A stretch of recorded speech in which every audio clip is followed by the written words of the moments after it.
¿Habéis hablado con la Seguridad Social? No, no se deja. No se deja. No se deja. ¿Contesto o pasamos? Yo Vale. diría que hagas una primera devolución de lo que han hablado aquí. Vale. Yendo un poco por cosas, ¿vale? Coincido con Eva en una cosa fundamental, que es verdad, y yo también hago asesoría a aquellos que vienen queriendo hacer un proyecto de compañía y que una de las primeras cosas te dicen, uy, es que incluso la asociación es carísima.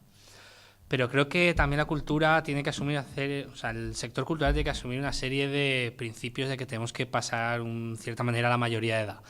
Creo que hay cierto discurso generado en torno a la cultura, en base a que es verdad que es un elemento esencial en la formación del ser humano, pero también tiene una vertiente económica, y como vertiente económica tiene que asumir sus responsabilidades y sus obligaciones con el resto de la sociedad. Y en ese sentido creo que aquí nace la propuesta, y me voy a ir a un poco cómo nace, porque creo que ahí vemos también, termino de señalar un poco toda la idea, porque realmente es una propuesta integral que lleva a otras patas, que no solo sea la cooperativa por esto mismo, porque es verdad que solamente hacer cooperativas artísticas no soluciona el problema del OFF en Madrid, no soluciona el problema de los proyectos colectivos en el cine, no soluciona las series web, que son todos los elementos que podrían ser útiles para esta sociedad, para este tipo de sociedad, cuando hablo de sociedad cooperativa. Una de las primeras cosas que hablamos cuando empezamos a hablar el 6º convenio colectivo de teatro, que fue hace ya 3 años, fue sobre las salas de pequeño formato, sobre todo la explosión creativa que estaba habiendo, y desde la Unión de Actores, un poco pues siguiendo el esquema tradicional de sindicato, era pues que no pague, pues que no lo haga, sencillamente. Si no puedes pagar el convenio, pues no estás en la legalidad y no entras. Ahí muy razonablemente, Artemaz principalmente, y que aquí está Gustavo, nos dijo, oye, vamos a hablarlo con calma, vamos a verlo con las salas, vamos a verlo con todo el mundo, y nosotros mismos lo vimos en las asambleas que planteábamos, la gente nos decía, ya, y entonces ¿en qué trabajamos? Y cuando rascabas, el problema no era que había compañías que usaban a trabajadores para hacer un proyecto, sino que eran los propios trabajadores en sí mismos los que se organizaban y montaban los proyectos. Y que es verdad que es un sector muy precario, y que es verdad que da muy poco y que cuesta mucho sacarlo adelante, pero se sigue sacando adelante.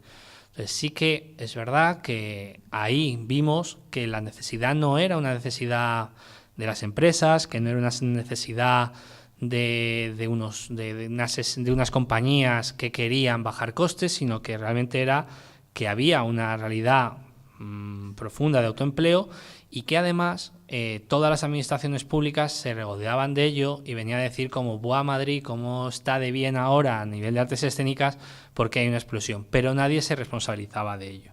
Entonces es verdad que de este trabajo nacen como 3 grandes ideas, que una de ellas es las cooperativas como forma jurídica. Es decir, si aceptamos que hay un montón de trabajadores que se juntan y montan un proyecto que quieren que sea mercantil, o sea, que no es amateur, sino que es plenamente profesional, y que el objetivo además es vivir de ello,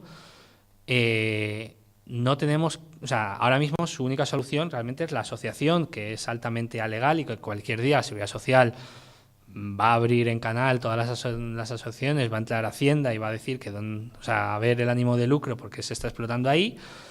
La SL, que tiene unas implicaciones, además de organizativas, también mercantiles muy importantes, o que una persona se haga autónoma y se responsabilice de todo el problema de la compañía.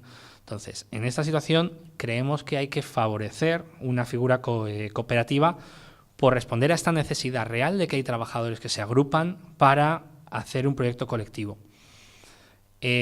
La segunda pata sería, evidentemente, una ley de tercer sector. Es decir, nosotros una de las cosas que más claras tenemos es que la cultura, y en estos proyectos sobre todo, en la 973, toda la coordinadora de salas alternativas, que tiene un documento que recomienda a todo el mundo de qué es una sala alternativa, que lo explica muy bien ese elemento, Artemad, son una serie de sociedades y entidades que su objetivo va más allá del ánimo de lucro. Es decir, no solo lo hacen por ganar dinero, que sí que ganan dinero, pero también están dando una función social fundamental, una serie de externalidades económicas, una serie que también tiene que estar reconocida.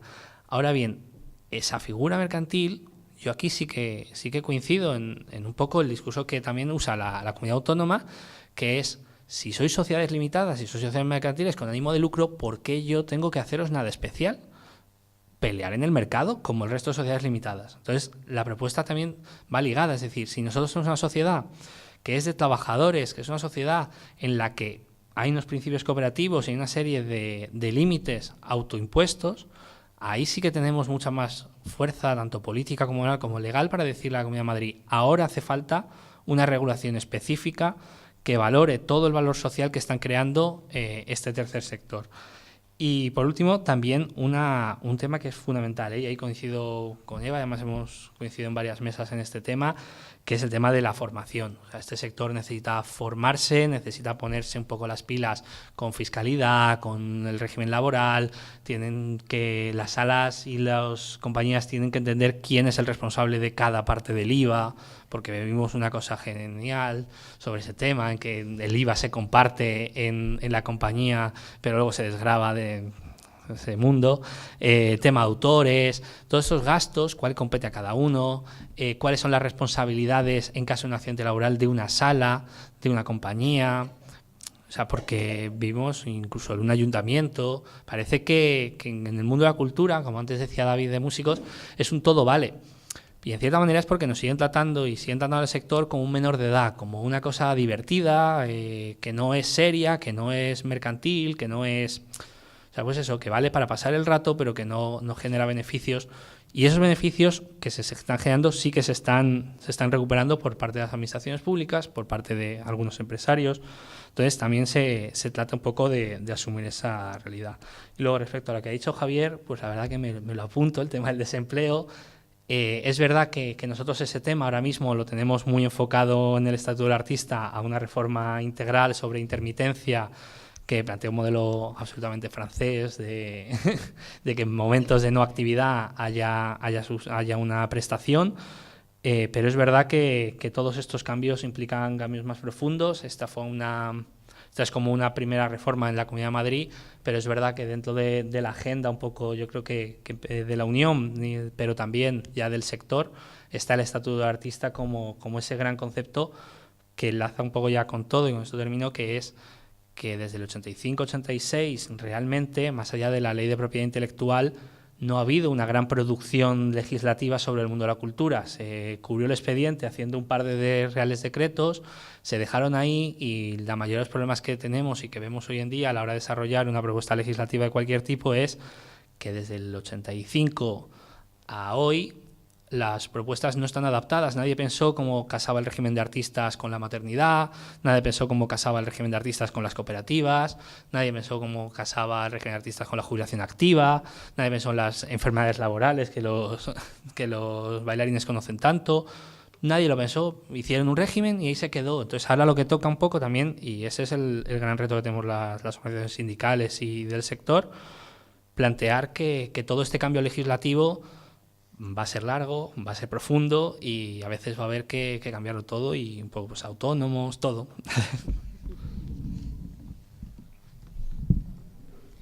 Había pedido una palabra. Vale.